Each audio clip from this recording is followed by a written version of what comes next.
Andy Scott, despite the poor performance on Tuesday, was there any solace that there were enough chances that it could have been so different? Yeah, I mean, the fact that we're creating chances, obviously, good that we are, but we aren't converting the chances, and it's that's something that's got to turn around. We haven't scored enough goals. We're all aware of that.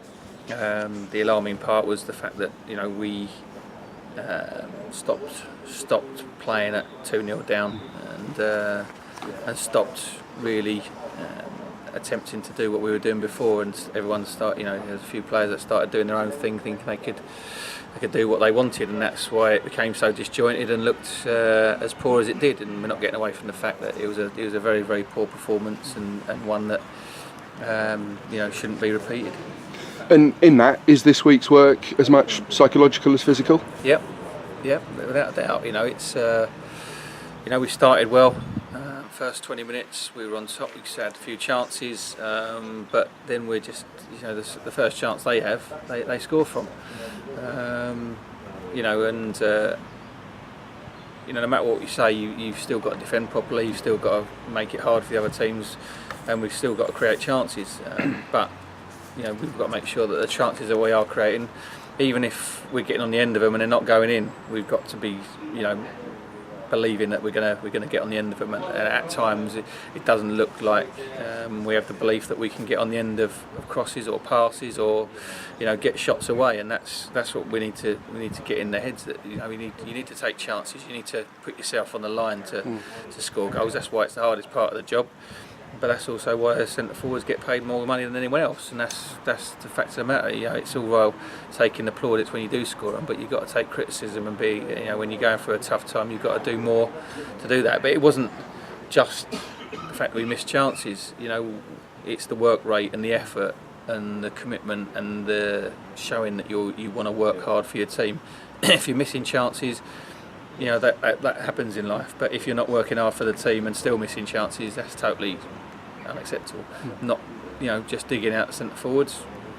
Wide players didn't do enough to get crosses in, and defensively, when we went to 2-0, we became very disjointed, and that's that's 2 games we've had this season where we've been poor, very, very poor, and and that's something that really we need to make sure that while the game's going on, that's happening, that we address it on the pitch while it's going on, rather than, and that's got to come from the players, and can't always come from the sidelines, because it's very hard to affect the game while it's going on like that.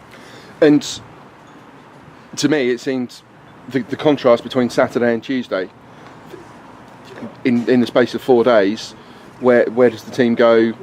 Was there a reason that you could pinpoint for such strength and resolution at Gateshead, and then, as you say, to concede from the first chance at Dover? Yeah, well, the first goal is key. And I think that it's plainly obvious. We've lost the first goal 7 times and we haven't won. We haven't come back from being a goal down to win a game, and when we've scored the first goal, we haven't lost. So it's clear. It's very difficult at the moment to score goals as it is, but when a team's defending the lead, then obviously they can't hit you on a counter-attack, but the players were aware of how Dover set up. They knew that they'd have their tails up after a win against Alfreton on the Saturday. We knew that they'd changed a few personnel around.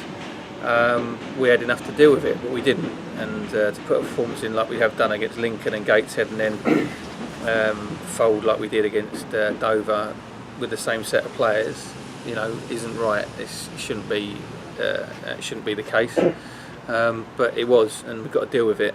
And it's a case of everyone standing up and be counted. And if people can't play Saturday and Tuesday on a regular basis, then we have to make more changes and do what we can. But with the numbers we've got, it's making it very difficult.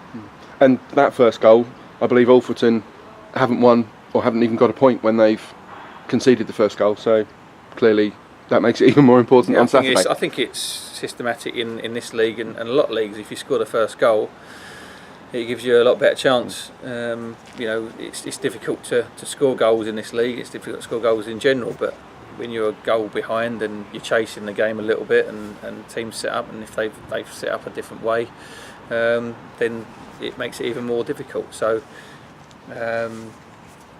you know, it's no different from what we say. You know, the players were well prepared. I thought that in the change room before the game, I thought we were bang on it. We started the game very well. There was no issues. I thought we were comfortable and well on top. But you know, one moment with a cross and a header changes the game, and it's the response after that we've got to deal with. And Alfreton, they had an unbeaten run of 4 games where they won 3 and drew 1. Other than that, they've struggled this season. But Nicky Law he got the team high up the table last year. They can't be underestimated. I think it's clear to see with every results you see every week. Anyone can beat anyone else. You know, Southport have gone to Grimsby and won 1-0. You know, Forest Green have had a tough spell. You know, Eastleigh, you know, spent a lot of money and they've hit a bit of a rocky patch. Anyone can beat anyone else, and you know, it's something that we are aware of and should be aware of every game. You've got to approach every game in the same fashion, and you know, that's the disappointing thing about Tuesday. You know, I think that us that have been in the game a long time realised what a tough game that was going to be, and it was always going to be a physical battle, and you have to stand up and be counted. Unfortunately, the players didn't respond in the right fashion, and you know, they've been warned about it. They've been told, you know, that it's completely unacceptable, and that the attitude wasn't right after we went 2-0 down. But having said that, we had a great chance at 2-0. Damon Lathrop, if he hits the target, it's a goal, and 2-1, your tail's up and you've got a chance again. It gives you a little bit of hope and belief. But you know, that there's times in games when you can have disappointments. There's times in games when things don't go right for you, and they do go right for you. But you've still got to carry on playing the way that you want to play and giving maximum effort and playing within a team. You can't play with just individuals running all over the place. You've got to play as a teamwork. We didn't pass the ball well enough in the opposition half. We didn't get in wide. When we got it in wide areas, we didn't get enough end product, and that was a reason why we lost the game. And now talk about 2 individuals, one happily, one sadly. Jordan Roberts rewarded for his start to the season, call up by Paul Fairclough to travel to Turkey. That's a good accolade for him. It is, as long as he still plays the way we want him to play when he plays for us, rather than thinking he's an England player who is told something different. And that's something that, you know, on Tuesday night in particular, it looked as if he was playing for a different team, and that's what I can't have. I'm not going to have that. You know, it's great that he's got the accolade to play for England, but he's playing for England because of the way he plays for Aldershot Town. So if he plays for Aldershot Town the way he does normally, then he'll get picked, and then he can go and play for England how he wants. But as long as he comes back and plays the way we want him to play, you know, he didn't have the greatest of games Tuesday because he was in the wrong areas, and he was receiving the ball in the wrong areas, but it doesn't suit him. You know, if England want to play him like that, that's fair enough. But I know what gets the best out of him.